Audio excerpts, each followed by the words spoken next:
This is a story of what happened when I ate everything I wanted for 30 days. And the purpose of this today is not to say that, okay, this is what you should do, right? Eat everything you want. But I wanted to share a very painful journey of what happened when my own fitness went from hero to zero. And I wanted more importantly to share about what I did to move myself out of that deep valley of darkness and to move into finding my fitness again. Because it is a really painful process. And many fitness trainers that you see out there today talk about how they can help you to get fit. But if you look at them, many of them look fit already, and you might feel that they are unable to empathize with you. And today, so I wanted to share about what it felt like to went from fit to fat to fit again. And today, you might be facing fitness problems, might be struggling to get out of bed to go and run or do something fit. You might be struggling with food addiction, and you might be struggling to get yourself stopping the food that seems so tantalizing. Well, this is my story. So I ate everything I wanted for 30 days. And in 1st September 2019, this was how much I weighed. I was 60.2 kg and I was very fit. You can see here, I like to hike, I like to do weights, and I like to cycle everywhere. But when I came back from England to Singapore, everything fell apart. Everything that I knew suddenly disappeared in the span of 14 hours. And from fit, I started using food to comfort myself. I didn't know how to deal with the deep emptiness that was within me, and I used food to stuff the nothingness that was within me. Within a month, I started eating everything that I could get my hands on. This was a picture of food that I ate during a trip to Malaysia. So I ate everything there, started to eat durians as well, and even ate like whole loaves of bread. And this wasn't the only time, because once I started, I couldn't stop. I remember going through entire boxes of biscuits, entire chocolate bars, entire cakes, not being able to stop at all. And I hope this isn't something that you are facing today. But you can see that once I started on this journey of eating, never seemed like anything could stop me. Things like bread, cakes, and chocolates were especially tempting for me. I remember once I came to a party like that and I ended up eating everything there. I mean, people were surprised, but they didn't say anything. I just went back and back and back again to keep filling my plate with food. And so on 2nd of October 2019, you can see very clearly I was 68 kilograms, and you can see a very clear comparison. From the fit me, I moved to a fatter me. I'm not sharing this story today because I want to say that it's bad for you to be fat. But I'm saying that for me, it was not something that I was happy with. And I was very, very anxious to get better. I was anxious to stop my binge eating journey, and I didn't know what would stop it.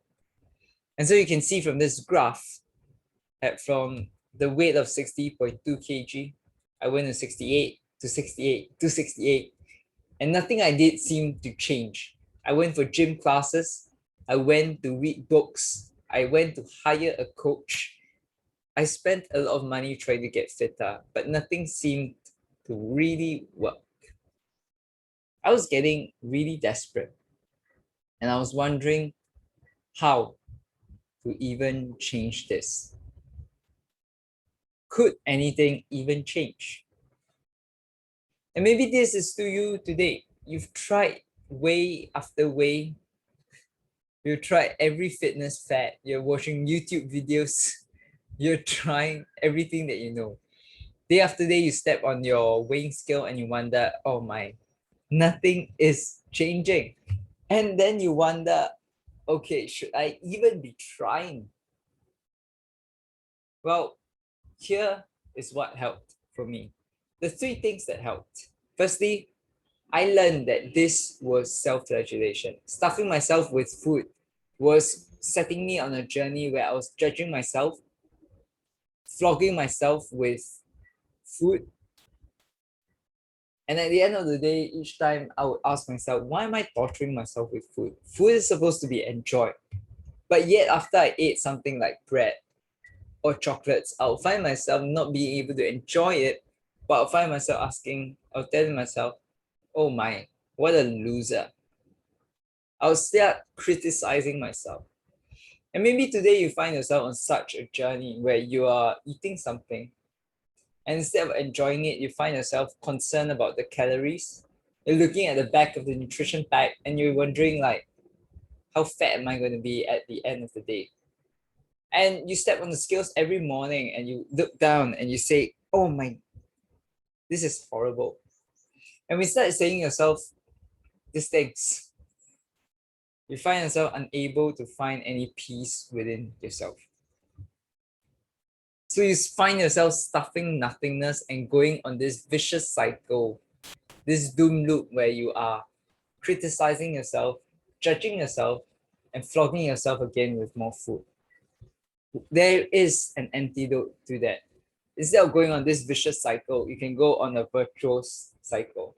And it starts with recognizing that you are doing this, that you are on this cycle of self-flagellation, but then that it can be resolved with self-forgiveness.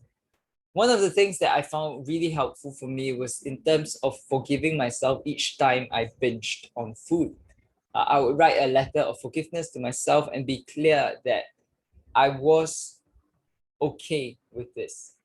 I'll forgive myself by writing, Dear John, I forgive you for eating this and this. I know that things are hard at this moment and that food seems to be the only way you can comfort yourself. So in this forgiveness letter, be specific about what you're forgiving yourself for, recognize the situation that you are in, and then tell yourself that you forgive yourself. Just forgiving yourself helps you to move closer towards this idea of self-acceptance. That yes, these are hard times, that you are not at the weight that you want, but that you accept yourself fully for who you are and what you're doing at the moment. Very often we think of self-acceptance and wanting to improve as two opposite ends of the spectrum, but they are not. Let me say again, self-forgiveness and self-improvement are not on opposite ends of the spectrum, but they are actually on the same side. They are on the same side of the coin. What this means is that you can fully accept yourselves and also still want to improve. How do you do this in practical terms? Well, write a letter of love to yourself. This means that you find the qualities that you enjoy about yourself, and then you write a letter where you show how those qualities have been demonstrated in the past. And as you write this letter, I would encourage you to read it to yourself at the end of this exercise so that you remind yourself of the things worth celebrating about you. Each and every day as you look at yourself in the mirror, tell yourself, I forgive you and I love you. Next, optimize your environment. This is the truth. You are weak in willpower and your willpower will run out. If you keep depending on your willpower, you will fail. I mean, if you are surrounding yourself with chocolates, you're not going to help much. Well, you can do something different.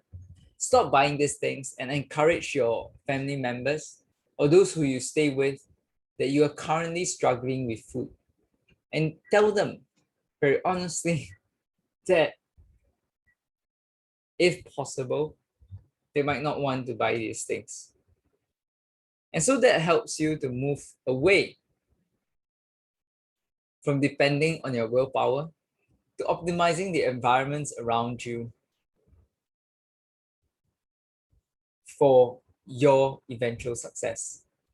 So one thing I find very helpful is that very often, instead of just removing these things, chocolate, snacks, or caloric foods, you instead take the chance to replace them with healthier ones.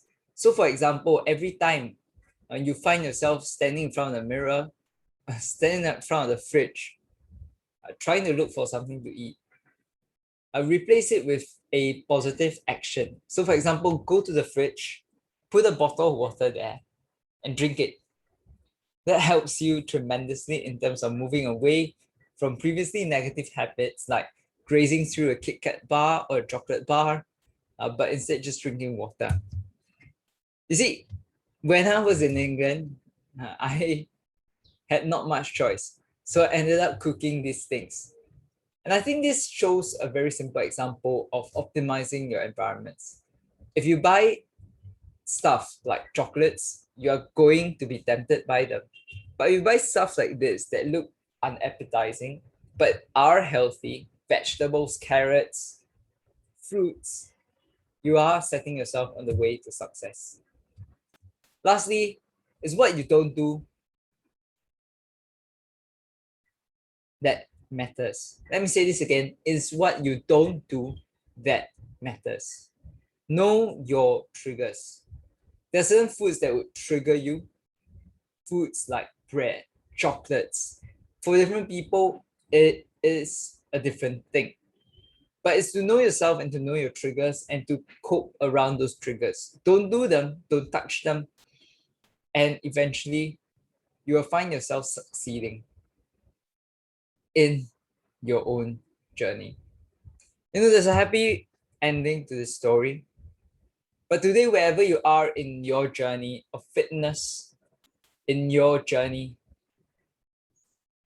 of better physical health, I want you to realize this, that being at peace with your health starts with being at peace with yourself. It's about starting from an internal locus of acceptance and self-forgiveness, loving yourself and celebrating yourself for who you are before you start moving on to better places. Today, what was the biggest takeaway for you in your own fitness journey? Let me know in the comments below. I'd love to hear from you soon. Thank you.